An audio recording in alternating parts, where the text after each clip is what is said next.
এখন তো বন্ধুরা প্রচুর কাঁচা আম পাওয়া যাচ্ছে। আর এই কাঁচা আম যদি আমরা সংরক্ষণ করে রাখি, যখন কাঁচা আম থাকবে না তখন এই কাঁচা আম আমরা খেতে পারি। তাই আমি আজকে কাঁচা আম সংরক্ষণ করে রাখবো।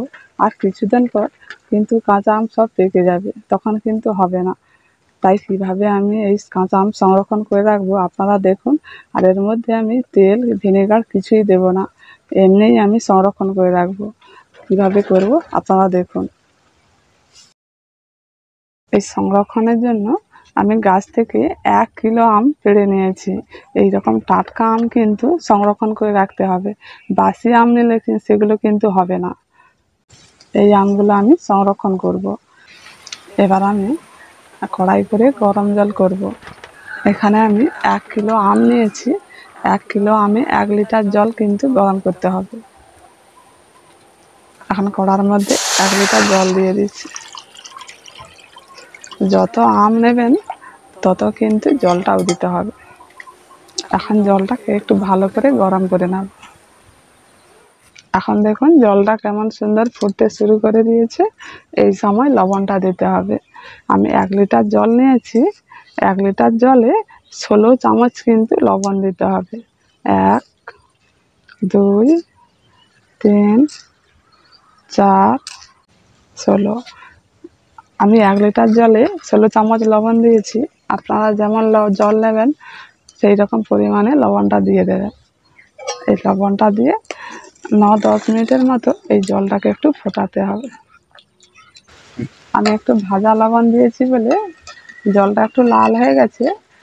আপনারা ভাজার বদলে এমনি লবণও দিতে পারেন, তখন জলটা একটু সাদা থাকে। এই লবণ জলটাকে 9 থেকে 10 মিনিটের মতো ভালো করে একটু ফুটিয়ে নিতে হবে। এখন গাছে প্রচুর কাঁচা আম পাওয়া যাচ্ছে। আর যখন গাছে কাঁচা আম থাকবে না তখন বাজারে কিন্তু কাঁচা আম পাওয়া যায়, তখন একটু দাম বেশি হয়। আর এখন গাছে কাঁচা আম পাওয়া যাচ্ছে, এখন দাম কম। এই সময় কিন্তু কাঁচা আমকে সংরক্ষণ করে রাখতে হয়। যখন আম থাকবে না তখন এই আমকে আমরা কাজে লাগাই, কিংবা আমরা এই আমকে খেতে পারি, তখন আর দামে কিনতে হয় না। এই জলটাকে 10 মিনিটের মতন আমি ফুটিয়ে নিয়েছি। এবার নামিয়ে নিচ্ছি। এই লবণ জলটাকে পুরোপুরি ঠান্ডা করতে হবে।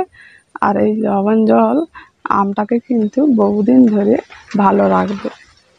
এবার কাঁচা আমগুলোকে আমি এখন ভালো করে ধুয়ে নেব।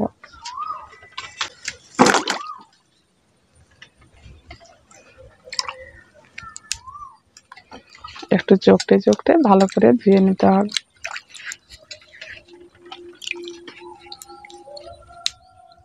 এখন কাঁচা আমগুলোকে ভালো করে ধুয়ে নিয়েছি। এবার ভালো করে মুছিয়ে নিচ্ছি।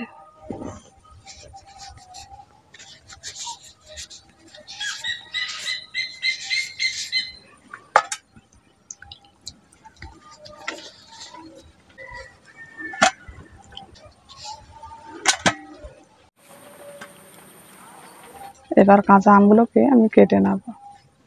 কাঁচা আমগুলোকে কেমন ভাবে কাটতে হবে সেটা দেখে নিন। এই আমগুলোর একটু আঁঠি হয়ে গেছে, আঁঠি বাদ দিয়ে কাটতে হবে।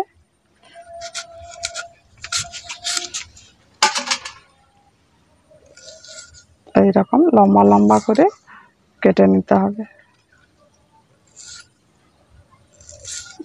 এই দেখুন সরু সরু লম্বা লম্বা করে কেটে নিয়েছি।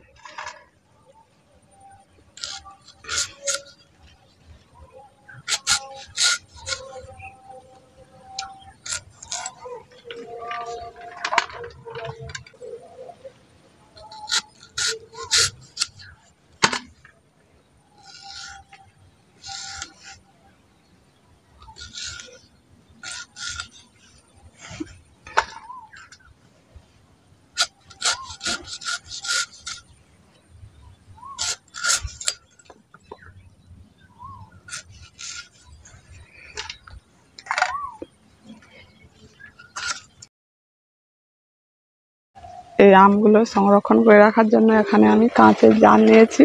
আর এই কাঁচের জারে করে কিন্তু আমগুলোকে রাখতে হবে, প্লাস্টিকের মধ্যে রাখলে কিন্তু খারাপ হয়ে যাবে।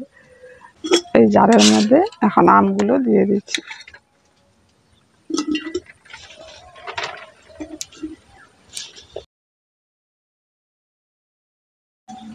কাঁচের জারে আমগুলো রাখলে আমগুলো তখন ভালো থাকে।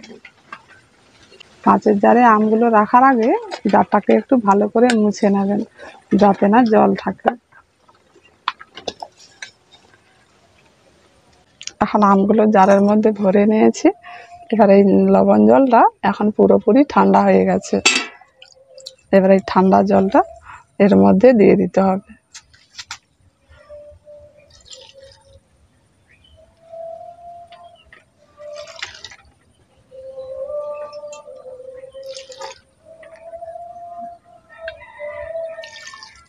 জলটা এমনভাবে দিতে হবে যে আমগুলো যাতে ডুবে থাকে, এই রকমভাবে জলটা দিতে হবে।